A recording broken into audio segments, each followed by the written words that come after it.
all right. And P.P.S., by the way, if by some chance you folks do manage to straighten things out and make everything better, I still don't wish to be included. Did you ever think about this? Did you ever think about how much information in the form of radio energy there is flying through the air all around us, all over the world, right now and all the time?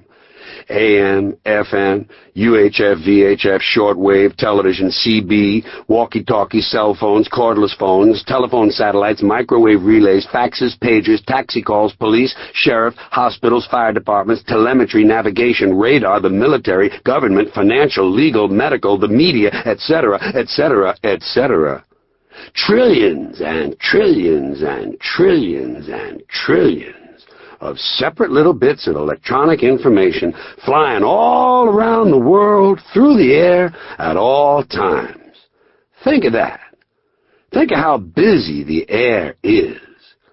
And then realize this. 100 years ago, there was none. None. Silence. Here are 7 things I'm tired of.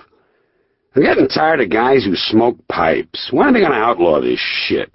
Guy with a fucking pipe. It's an arrogant thing to place a burning barrier between you and the rest of the world. It's supposed to imply thoughtfulness or intelligence.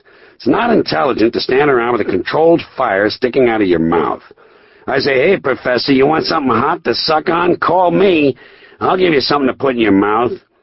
I think these pipe smokers ought to just move to the next level and go ahead and suck a dick. Nothing wrong with sucking dicks. Men do it, women do it. Can't be all bad if everybody's doing it. I say drop the pipe and go to the dick. That's my advice. I'm here to help. I'm also getting sick of car alarms. Not the screeching and beeping. That doesn't bother me. It's just the idea of a car alarm that I find offensive. Especially the ones that talk to you. Move away. Move away. Oh, really? That's when I reach for my sharpest key, and I put a deep gouge in the paint job all the way around the car, 360 degrees. I might even make 2 trips around if I don't have a luncheon appointment that day. And then I walk away slowly, unconcerned about the screeching and beeping, because I know that no one takes car alarms seriously. Car alarms are a yuppie boomer conceit, and they're responsible for most of the carjacking that's going on. Car alarms and the club have made it harder for thieves to steal parked cars, and so instead they're stealing cars with people in them, and people are dying, and it's all because these selfish boomer degenerates can't stand to part with their personal property. Fuck boomers, and fuck their pussified car alarms. I'm also sick of having to look at bearded guys who don't know how to trim the lower edges of their beards, where they extend back toward the neck. They trim too far up toward the chin. Leaves a glaring, fleshy strip where there ought to be hair. Guys, you need to let the beard extend far enough back under your chin so it reaches the point where your neck begins. Then, from the fold or angle that forms between your jaw and neck, you shave downward. If you don't have that fold, if you have a fat, fleshy pouch under your jaw with no definition, you shouldn't be trimming your beard at all. You should let it grow long and bushy so that it covers that goofy-looking pouch.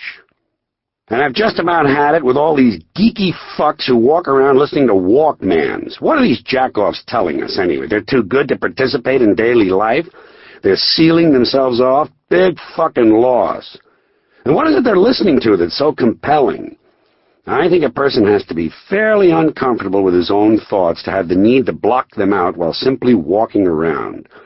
I'd love to know how many of these obviously disturbed people become suicides. I've also grown weary reading about clouds in a book. Doesn't this piss you off? You're reading a nice story, and suddenly the writer has to stop and describe the clouds. Who cares? I'll bet you anything. I can write a decent novel with a good, entertaining story and never once mention clouds. Really. Every book you read. If there's an outdoor scene, an open window, or even a door slightly ajar, the writer has to say, "As Bo and Velma walked along the shore, the clouds hung ponderously on the horizon like steel-gray, loosely formed gorilla turds." I'm not interested. To keep listening to this audiobook for free, click the link in the description. It will take you to a free Audible trial where you can listen to this and many other books for free for 30 days.